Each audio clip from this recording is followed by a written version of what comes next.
جس کا جامع چاک عشق کے سبب سے ہوا، وہ تو ہر حرص و عیب سے مکمل پاک ہوا۔ تیرا شکریہ اے عشق جنوں خیز کہ تو میری ہر بیماری کا طبیب ہے۔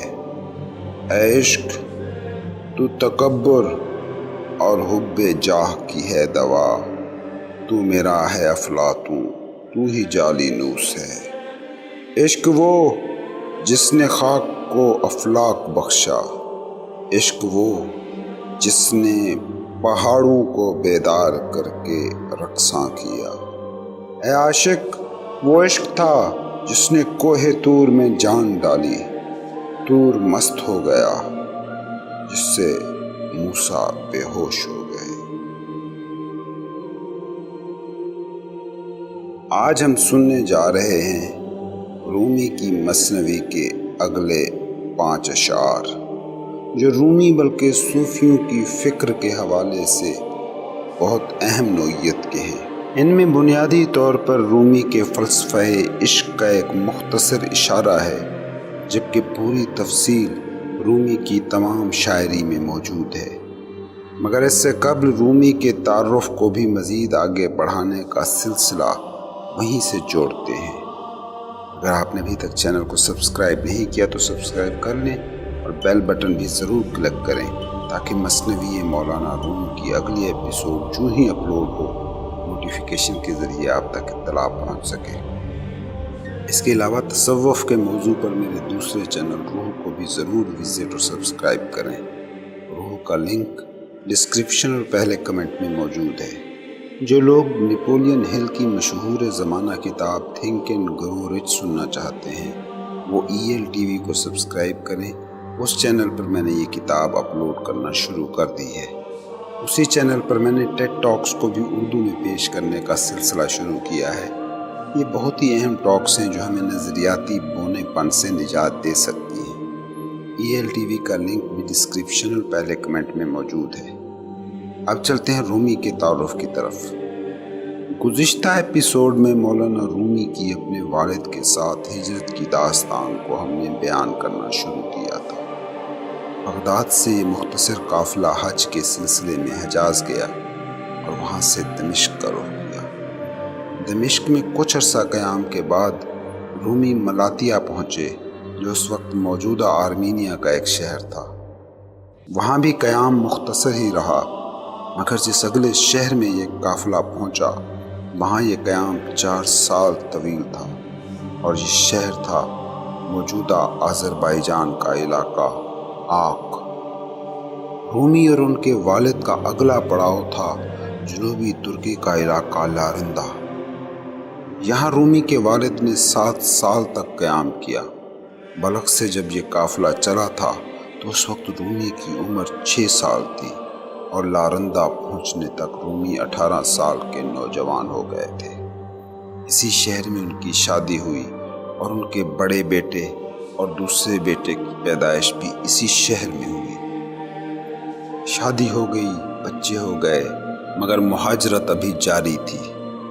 لیکن اس بار جو ہجرت کی وہ رومی کی باپ کے ساتھ اپنی آخری ہجرت تھی، اور اس بار ان کی منزل تھی ترکی کا علاقہ کونیا، جہاں کے شاہ نے رومی کے والد کا بڑے اتفاق سے استقبال کیا۔ کہتے ہیں کہ جب رومی کے والد کا قافلہ شہر میں داخل ہونے کے قریب تھا، کونیا کا شاہ سارے شہر کے ہمراہ شہر کے دروازے پر استقبال کے لیے کھڑا ہو گیا۔ کونیا کے قیام کو 2 ہی سال گزرے تھے کہ رومی کے والد بہاؤالدین کا انتقال ہو گیا۔ مولانا رومی کے بچپن کے کم و بیش 15 سال مسلسل سفر میں گزرے، اور ان اسفار نے ان کے مستقبل کی روحانی زندگی کی بنیاد رکھ دی تھی۔ کہتے ہیں کہ مولانا جب کونیا میں مستقل رہائش پذیر ہو گئے، ان کے لیے ایک باقاعدہ مدرسہ تعمیر کرا دیا گیا۔ یہاں وہ درس و تدریس میں مشغول رہتے تھے، تو اکثر و بیشتر ایسا ہوتا کہ وہ یوں ہی بلا وجہ اداس ہو جاتے۔ ان کی بیگم بار بار اداسی کے ان دوروں کے بارے میں پوچھتی تو مولانا کہتے کہ مجھے اپنے بابا کے ساتھ بیتا وہ زمانہ ستاتا ہے جب ہم سفر کر رہے تھے۔ میرا دل چاہتا ہے کہ میں ویسے ہی دنیا کا سفر کرنے پھر جاؤں۔ مگر میں یہاں قید ہو گیا ہوں۔ باوجود اس حقیقت کے کہ کونیا والے رومی کا حد سے بھی زیادہ احترام کرتے تھے، ان کے شاگرد ان پر جان چھڑکتے تھے، مگر صحراؤں، جنگلوں اور پہاڑوں کا وہ سفر رومی کی روح میں بس چکا تھا۔ پچھلے بھی کسی ایپیسوڈ میں ذکر کر چکا ہوں کہ صوفیانہ واردات اور سفر کے درمیان کوئی نہ کوئی گہرا رشتہ ضرور موجود ہے۔ دنیا کے جتنے بھی صوفیوں، بھکشوؤں کو میں نے سمجھنے کی کوشش کی ہے، ان سب کے حوالے سے میں نے یہ بات خاص طور پر نوٹ کی ہے، ان کی زندگی میں سفر کی ایک خاص اہمیت رہی ہے۔ رومی کونیا کے سردار العلماء تو بن چکے تھے، عزت تھی، وقار تھا، احترام تھا، مگر اس آوارہ گردی کے لطف کو ہمیشہ مس کرتے رہے جو انہوں نے اپنے والد کے ساتھ بلخ بدر ہونے کے بعد کم سے کم 15 سال تک۔ اسی بے چینی کے عالم میں ان کے سفر بھی دوبارہ شروع ہوئے اور روحانی سفر کی بنیادیں بھی پڑنا شروع ہو گئی تھی۔ اس کی وضاحت ہم سنیں گے اگلی ایپیسوڈ میں۔ اب چلتے ہیں رومی کی مثنوی کے اگلے 5 اشعار کی وضاحت کی طرف۔ رومی کی شاعری کو کبھی نہیں سمجھا جا سکتا اگر آپ اس تصور عشق کو نہیں سمجھ سکتے جس عشق کا ذکر رومی کرتا ہے۔ اگر عشق کا کوئی تصور پہلے سے آپ کے دماغ میں طے ہے تو یقین مانیے رومی سمیت دنیا کا کوئی بھی روحانی گرو آپ کی سمجھ میں نہیں آ سکتا۔ عشق رومی ہی نہیں، دنیا کے ہر روحانی گرو کی تعلیمات کی روح ہے۔ رومی کے عشق سے کیا مراد ہے، اگر یہ آپ نے سمجھ لیا تو مثنوی خود کو آپ پر کھول دے گی۔ دوسری صورت میں رومی اور اس کی مثنوی آپ کے لیے بھید رہے گی، بالکل ویسے ہی جیسے یہ آج تک عام لوگوں کے لیے ایک بھید بنی ہوئی ہے۔ مثنوی اور رومی کی شاعری کو آپ کوٹ کرتے رہیں گے مگر اس کی روح کبھی نہ کھل سکے گی۔ آج کی اس ایپیسوڈ میں رومی کے تصور عشق سے متعلق ہی بات کی گئی ہے۔ آج کے 5 شعر رومی کے تصور عشق ہی کے بارے میں ہیں۔ رومی جس کو عشق کہتے ہیں وہ کرنے کا کوئی ایکٹ نہیں ہے، ہونے کی ایک حالت ہے۔ محبت کی نہیں جاتی، محبت ہوا جا سکتا ہے۔ جب آپ محبت کر یا سوچ نہیں رہے ہوتے بلکہ خود محبت ہو جاتے ہیں تو اس حالت کو رومی عشق کہتے ہیں۔ اور جب کوئی شخص محبت ہو جائے تو پھر وہ یہ فرق کیسے کرے کہ اس سے محبت کرنی ہے، اس سے نہیں کرنی، اس سے محبت کرنی ہے، اس پر غصہ کرنا ہے۔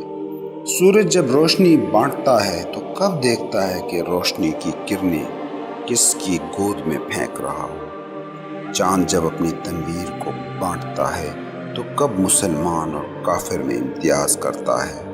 بارش جب اپنی بوندیں لٹاتی ہے تو کب دیکھتی ہے کہ یہ گورے کو بھگو رہی ہے یا کسی کالے کو؟ ٹھیک اسی طرح صوفی جب محبت ہو جاتا ہے تو وہ کیفیت تصوف میں عشق کی کیفیت کہلاتی ہے۔ اب اس ہستی سے سوائے محبت کے کوئی اور چیز سرزد کیسے ہو سکتی ہے؟ اس تصور کی مزید وضاحت کے لیے ضروری ہے کہ ہم انسانی بینگ کو درست انداز میں سمجھ لیں۔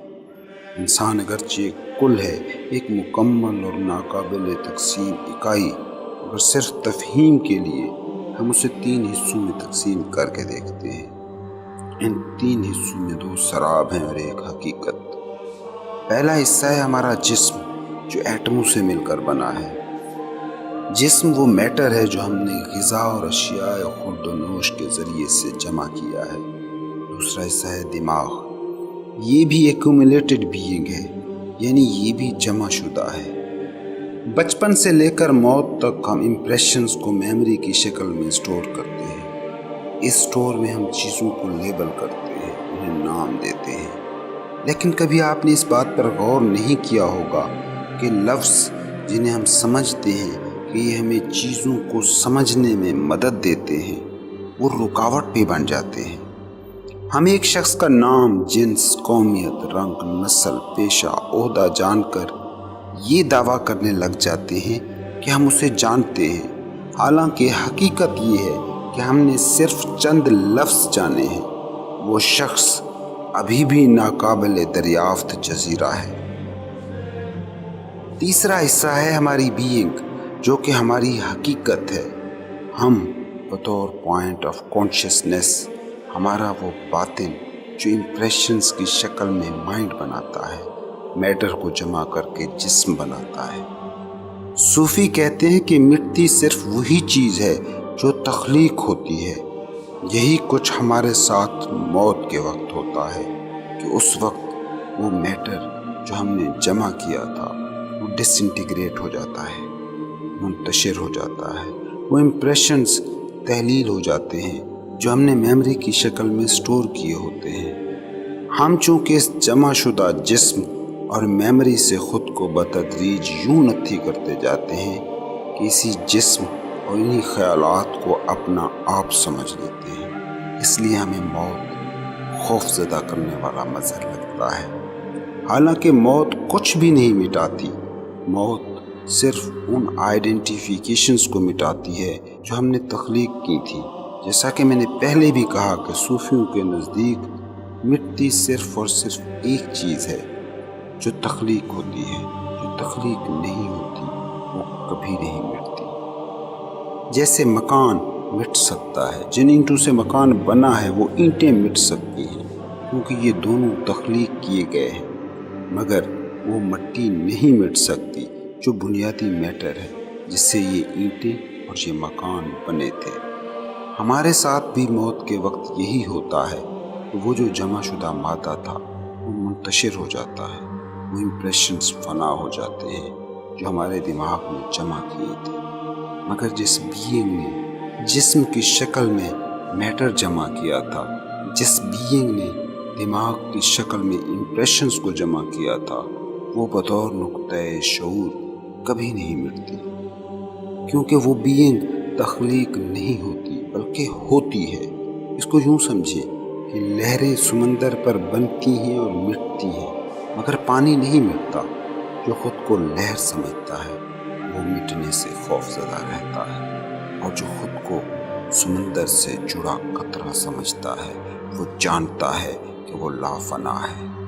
جب منصور انا الحق کا نعرہ مارتا ہے تو وہ بنیادی طور پر اسی حقیقت کی طرف اشارہ کر رہا تھا، اور اس حقیقت سے جو چیز آپ کو جوڑتی ہے وہ ہے عشق۔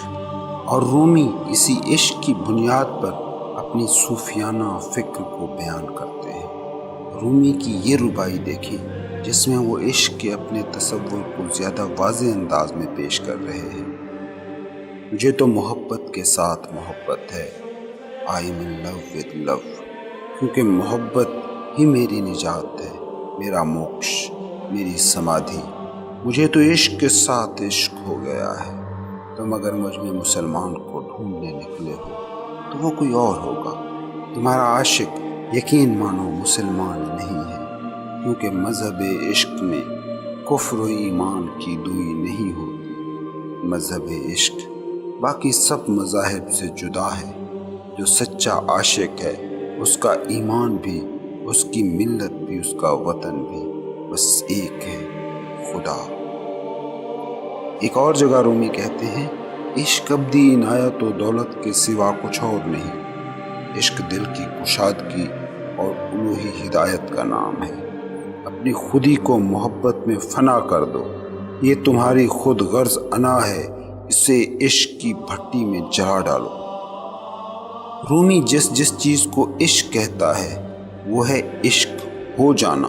محبت کرنا اور محبت ہونا دو مختلف چیزیں ہیں۔ اس کو یوں سمجھیں کہ آپ ایک جگہ بیٹھے ہیں اور کوئی ایسا شخص آپ سے ملنے آیا جو آپ کو بہت عزیز ہے۔ آپ کے اندر کی دنیا اس وقت محبت کے جذبات سے لبریز ہو جاتی ہے، روح خوش ہو جاتی ہے، چہرے پر ہنسی آ جاتی ہے۔ اب وہ شخص چلا گیا، ایک اور شخص آ گیا جس کو آپ پسند نہیں کرتے۔ اب آپ کے اندر کی دنیا کا رد عمل بالکل ہی پچھلی حالت کے برعکس ہوگا۔ اس چیز کو کہتے ہیں محبت کرنا۔ محبت ہونا کیا ہے؟ اس بات سے کوئی فرق نہیں پڑتا کہ کون آیا کون گیا، آپ محبت ہیں۔ یہ فقیر کا رویہ ہوتا، یہ صوفی کا رویہ ہے، اور یہی رومی کی شاعری میں عشق سے مراد ہے۔ یہاں میں تھوڑی سی وضاحت کرنا چاہتا ہوں، اور اس پوری تمہید کو طویل کیے جانے کا مقصد بس اتنا ہے۔ میں چاہتا ہوں کہ رومی کا یہ تصور عشق آپ کی سمجھ میں آ جائے۔ بصورت دیگر اس سے ہر شخص اپنا مطلب تو نکال سکتا ہے، رومی کی تفہیم نہیں ہو سکتی۔ ایک سوال جو یقیناً عشق کی اس وضاحت سے ابھرے گا وہ یہ ہے کہ آخر سب سے محبت کیسے کی جا سکتی ہے؟ اس کو بھی ایک نظر دیکھنے کی کوشش کرتے ہیں۔ محبت اگر کرنی ہے تو یقیناً سب سے نہیں کی جا سکتی۔ کچھ لوگ ہوں گے جو آپ کو پسند ہوں گے، کچھ ناپسند ہوں گے۔ محبت اگر ایکٹ ہو تو پھر اس میں کمال بھی ہو سکتا ہے، نقص بھی۔ پریکٹس اسے شائستہ بھی کر سکتی ہے اور ناتجربہ کاری اس میں پھکڑ پن بھی لا سکتی ہے۔ تو اس سوال کا سیدھا سا مطلب ایک ہے کہ سب سے محبت نہیں کی جا سکتی، مگر محبت ہونا ایک بالکل ہی مختلف واردات ہے۔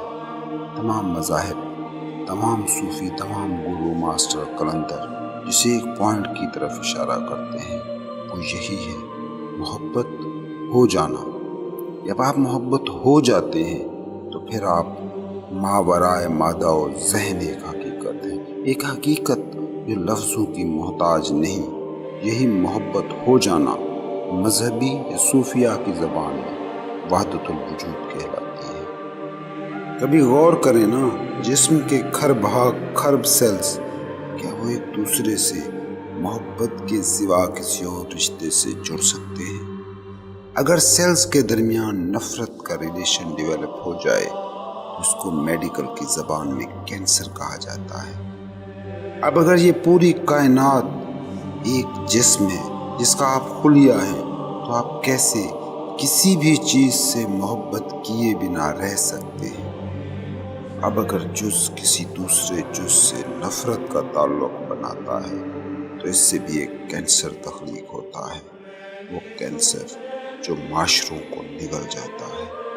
ارد گرد موجود دنیا کو غور سے دیکھیں نا، دشمنیاں، رقابت، حسد، لالچیں، یہ سماجی سرطان کے سوا اور کیا ہے؟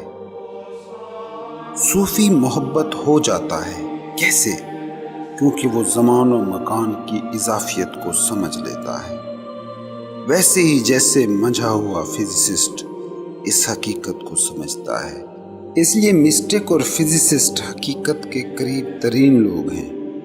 باقی صوفیوں کو عقل سے سمجھنے والے اور دوسری تیسری کیٹیگری کے سائنسدان یا تصوف اور سائنٹزم کے بلیور وہ بس ذہنی جمناسٹک کے سوا کچھ اور نہیں کر سکتے۔ زمان و مکان کی اضافیت کیا چیز ہے؟ زمان و مکان کی اضافیت یہ ہے کہ ہمارا دماغ انا کو تخلیق کرتا ہے۔ انا کو اپنی ایگزسٹنس کے لیے ضرورت ہوتی ہے وقت کی اور مکان کی۔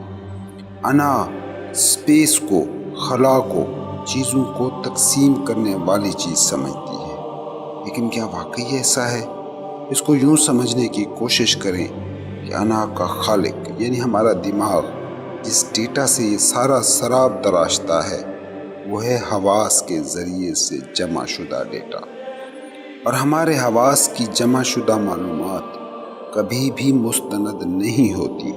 فاصلہ، حواس کی کیپیسٹی، ذہنی حالت، یہ سب چیزیں حواس کی سرگرمیوں پر اثر انداز ہوتی ہیں۔ مثال کے طور پر ہم چاند گاڑی میں بیٹھ کر قریب سے چاند کو دیکھیں اور زمین پر کھڑے ہو کر چاند کو دیکھیں تو زمین آسمان کا فرق ہوگا۔ آنکھیں کمزور ہوں، کان کمزور ہوں تو دو لوگوں کی سننے اور دیکھنے کی صلاحیت میں فرق پڑ سکتا ہے۔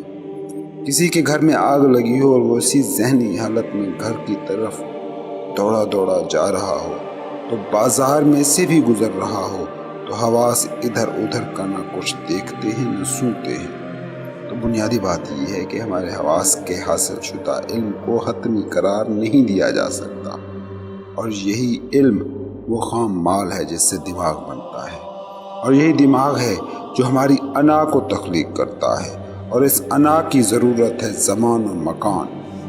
انا کو وقت چاہیے، ٹائم، زمان، خود کو ایکٹیو رکھنے کے لیے۔ صوفی جب انا کو زیر کرنے کی ریاضت کر رہا ہوتا ہے تو وہ کیا کرتا ہے؟ اسی زمان کو ختم کرتا ہے اور اپنا پورا فوکس لمحے موجود پر لے آتا ہے۔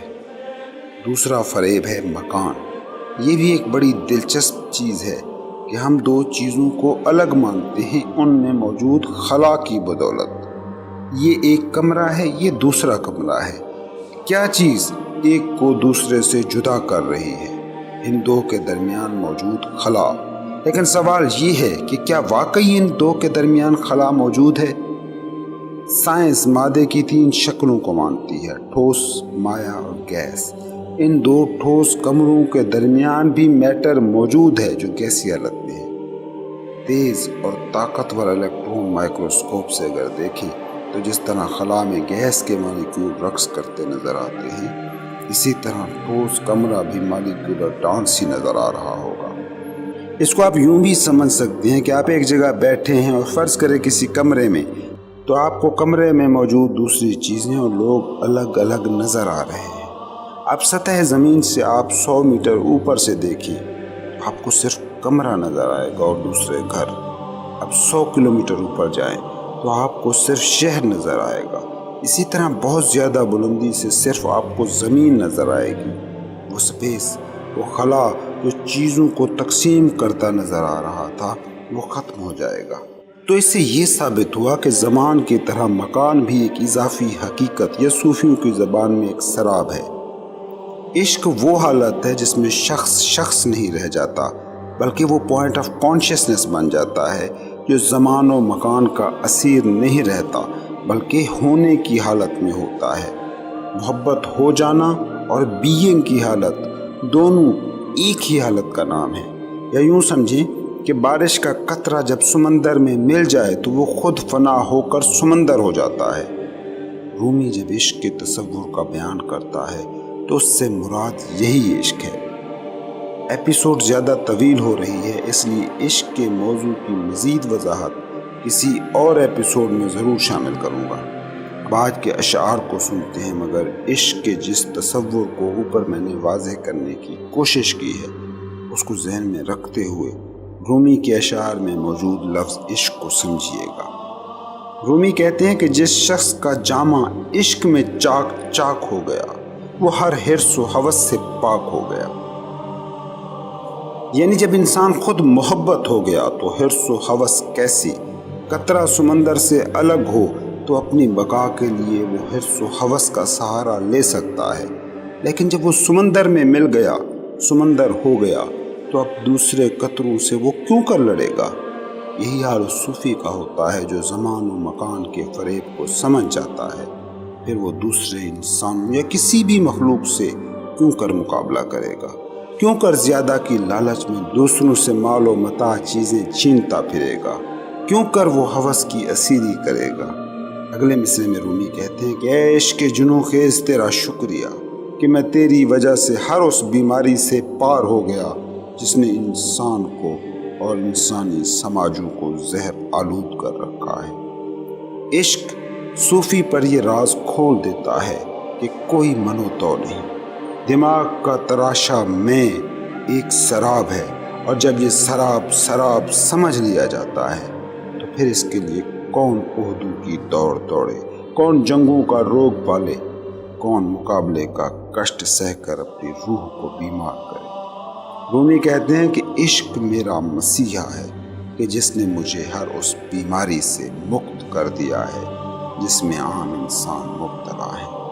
انسانی انا کی نیچر کو اگر غور سے دیکھیں تو اس میں 2 مرکزی بیماریاں آپ کو نظر آئیں گی۔ ایک، اسے ہر وقت تکمیل کے لیے کسی نہ کسی چیز کی ضرورت ہوتی ہے، مجھے کوئی نہ کوئی چیز ہمیشہ ہی مستقبل میں ہوتی ہے۔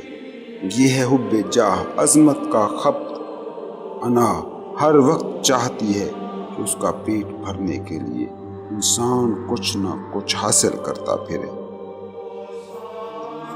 انا کی دوسری بیماری یہ ہے کہ جب یہ کچھ حاصل کر لیتی ہے تو تکبر کو اوڑھنا بچھونا بنا لیتی ہے۔ دیکھتے ہو کوئی کلرک کسی کمپنی میں مینیجر لگ جائے تو اس میں کیسے تبدیلی آتی ہے، کوئی ورکنگ سیاسی کارکن وزیر ہو جائے تو کیسے تکبر سے بھر جاتا ہے۔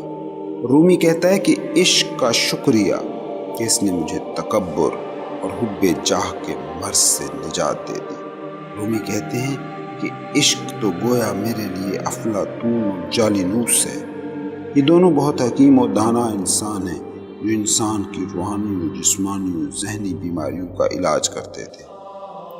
اگلے مصرعے میں رومی کہتے ہیں کہ عشق جب انسان کو چھوتا ہے، زمان و مکان کے سارے پردے جب گرتے ہیں، من و تو کا جھگڑا جب فنا ہو جاتا ہے، دو چیزوں کو الگ کرنے والا خلا سپیس جب خلا یا سپیس نہیں رہتا تو پھر انسان صرف خاک نہیں رہتا بلکہ افلاکی ہو جاتا ہے۔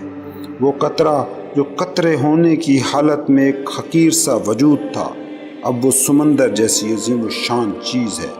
وہ خود جو انا کی زندانی میں خود کو الگ وجود مان کر حرص و ہوس اور غرور و تکبر کے چابک سہ رہا تھا، وہ ان سب برائیوں سے پاک ہو گیا۔ رومی کہتے ہیں کہ یہ عشق تھا جو طور پر جلوہ افروز ہوا تو موسیٰ بے ہوش ہو گئے۔ موسیٰ کا بے ہوش ہو جانے سے یہاں مراد اتنی ہے کہ وہ انا مائنس ہو گئی جو من و تو کی تقسیم کرتی تھی۔ وہ دیوار گر گئی، وہ خود اور خدا کی ڈویژن کرتی تھی۔ کوہ طور پر موسیٰ کا دیدار الہی اصل میں ایک استعارہ ہے جو اس بات کو دکھاتا ہے کہ جب انا گرتی ہے تو اس وقت سیلف یہ جانتا ہے کہ وہ خود نہیں، خدا بھی ہے۔ اس شعر میں اس طرف بھی اشارہ ہے کہ جب عشق نے خود کو کوہ طور جیسے بے جان پہاڑ پر آشکار کیا تو وہ پہاڑ تک مست ہو گیا اور عشق کے نور سے منور ہو اٹھا۔ یہ تھی مثنوی مانوی بائی جلال الدین رومی کی 5ویں ایپیسوڈ۔ اگلے ایپیسوڈز بر وقت سننے کے لیے چینل ضرور سبسکرائب کریں اور بیل آئیکن بھی پریس کریں تاکہ جو ہی اگلی قسط اپلوڈ ہو نوٹیفیکیشن کے ذریعے آپ کو اطلاع دی جا سکے۔